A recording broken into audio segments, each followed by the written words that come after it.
celebrating 30 years of phenomenal trend forecasting. Here's Gerald Celente with today's trends in the news. Hi, this is Gerald Celente. It's Wednesday, August 14th, 2019, a day that will live in economic infamy. The warning signs are there. The Greatest Depression has begun. But let's take a look at the markets. Here's the headline from the Financial Times today relative to yesterday's markets. U.S. delay on China consumer goods tariffs sparks relief rally in equities. Oh yeah, relief rally. You know what that was. Bullshit! You got it. Bullshit. They always use this trade war baloney. As I've been saying, that's all it is. It's bigger than that. Dow tanks 800 points in worst day of 2019 after bond market sends recession warnings. It's not a recession warning. It's the Greatest Depression warning. They're all way behind the curve on this. Don't believe me? How about looking at the print? Here is your March Trends Journal, 2019. The Greatest Depression. All the facts are there, why we're going in that direction. From CNBC, stocks plunged 800 points Wednesday in the Dow Jones Industrial Average, worst performance of 2019 after the bond market flashed a troubling signal about the U.S. economy. Investors worried about the state of the economy rushed to long-term safe haven assets, pushing the yield of the benchmark 30-year Treasury bond to a new record low on Wednesday. Today. That's why people are going into gold. That's why you have the gold bull run, and it's running. Gold is up 20% since I call the beginning of the gold bull run. Bank stocks led the decline as it gets tougher for the group to make a profit lending money in such an environment.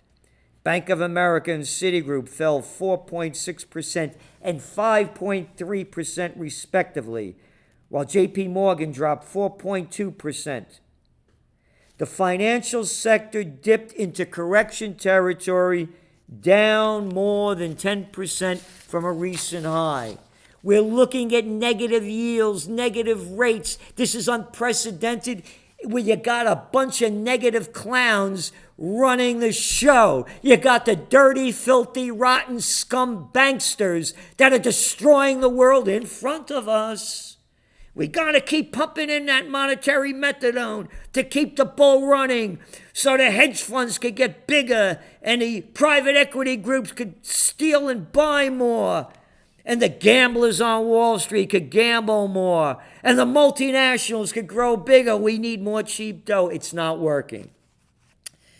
There have been 5 inversions of the 2-year and 10-year yields since 1978, and were all precursors to a recession. But they say there's a significant lag. Oh, that's right. We're hearing from Credit Suisse. Oh, they're in trouble too, aren't they? Only 30,000 banking jobs ripped out of the system since April, and more to come. Yep. A recession occurred on average 22 months after the inversion, Credit Suisse shows. You know what that is? Bullshit! You got it. Bullshit. The recession is already underway. The Great Depression has begun. Hey, and Trump, boy, he doesn't like what's going on. He's going after the feds. Spread is way too much as other countries say thank you to clueless Jay Powell and the Federal Reserve. Germany and many others are playing the game. Crazy inverted yield curve. We should easily be reaping big rewards and gains, but the Fed is holding us back. We will win. Guess what? You will lose, Scotzone. It's over. Game over. Fight's on. Oh, they're going to pump this up. It's going to go up for a while.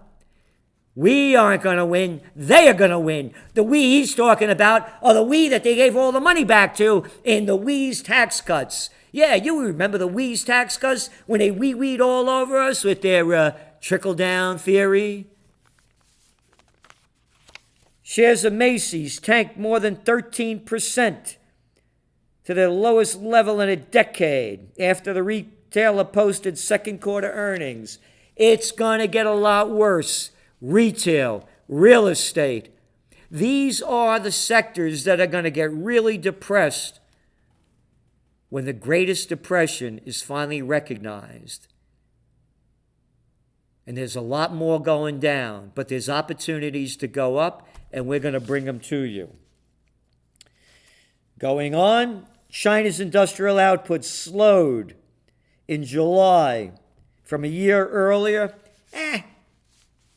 It was only its weakest number in 17 years. Germany's negative GDP print, which raised the risk of Europe's largest economy, is on the verge of falling into recession. Oh, it's wonderful in Italy. Let's go to Greece. Yeah, the whole place is going down. And cheap dough, quantitative easing, ain't going to work. Oil prices sank nearly 4%, Brent crude. You know why? Because they're not buying the stuff, and they're producing more than you need. Here's a Financial Times story for you. Investors go through looking glass world of negative yields. I've talked about this before. We're going to keep talking about it again because it's unprecedented. Bonds worth $13 trillion, about a quarter of the debt issued by governments and companies around the world, are currently trading with negative yields. That means prices are so high that investors are certain to get back less than they paid via interest and principal if they hold the bond to maturity. They are, in effect, paying someone to look after their money. The spread of negative yielding debt has raised profound question about the extraordinary lengths central bankers have gone to in a bid to revive the economy over the past decade. In a bid to revive the economy over the past decade, which they have not. They've only enriched the filthy rich, the Buffetts, the Bezos, the Gates, and all of the other rest, the 27, according to the Oxfam report, that have more dough than half the world's population combined. Yep. Switzerland. Their rates are now a minus 0.75. Nothing to do with trade wars. Want some other facts? Here we go. Indian passenger vehicle sales suffer 31% fall in July. That's right. Indian vehicle sales slumped last month as an intensifying economic slowdown drags what was considered one of the most promising car markets through one of its worst slumps. It was the worst month in a dismal spell during which sales fell 20% or more for 4 consecutive months. Sales have failed to increase for more than a year. And GDP growth, it's at a 5-year low. So, what are they going to do? Is the Fed going to lower interest rates? More push from Trump? Well, consumer price rise fuels Fed debate on interest rates. Wall Street Journal. U.S. consumer prices, including airline tickets and fruit and vegetables, rose last month, adding further fuel to the debate over how vigorously the Federal Reserve loosens monetary policy. You know what this is. Bullshit. It's not going to make any difference. They're going to lower them. Trade war turns U.S. public against China. That's right. They found that 60% of Americans have an unfavorable view of China compared with just 26% who held a positive view. This marked a sharp increase in Americans who viewed China in a negative light compared with 2018, not too far long ago, when 47% had an unfavorable view of China. About 24% regard China as the greatest threat to the United States in the future, on par with Russia. Do you know who the greatest threat to the United States is? You ready? The United States. The lying little cowards, freaks, and fools that we call politicians. The Washington gang. The central banksters, the federal central banksters, the United States is the greatest threat to the United States. The people running and ruining the show, the liars, cowards, freaks, and fools, the repulsivekins and the dummocraps, the murderers and thieves, that kill millions, that cost us trillions, and steal scores of trillions so they could shovel it off to their friends in the name of quantitative easing and too big to fails and bailouts, anathema to capitalism. Things are getting better. Don't be so negative, Celente. Prices fall in world's largest cities. Commercial property prices in major cities around the world tumbled in the second quarter amid signs of slowing global growth. Wall Street Journal. Mortgage debt in U.S. hits record, eclipsing 2008 peak. U.S. budget deficit already exceeds last year's total figure. Look at these stupid bastards. Oh, and I gotta be equal, and bitches that are stealing our money, increasing the debt so they raise our taxes from your city to your state to your federal government so they could give their slimy little friends jobs. Imbeciles and morons call them bureaucrats. That's all they're doing. They should, all the nations, all the cities, all the states should be doing everything they can now with the greatest depression on the doorstep to cut expenses. But you know what they're going to do? They're going to screw us. They're going to raise our taxes, you watch, in one way or another. Fear of populist return sparks big drop in Argentine currency. Yeah, the currency, the peso, is down about 25% this week. The equity markets are down about 40% this week. Populist? How about they had a freaky little jerk in there that the mainstream business media and all the politicians loved? He's a businessman. Macri got so F-U. That's what he did to Argentina. Oh, yeah. Let's see the way they write about this. The unexpectedly strong showing by Mr. Fernandez, who ran against him, whose running mate is former President Christine Kirchner, prompted speculation that market-friendly President Mauricio Macri will lose the election in October. Market-friendly, huh?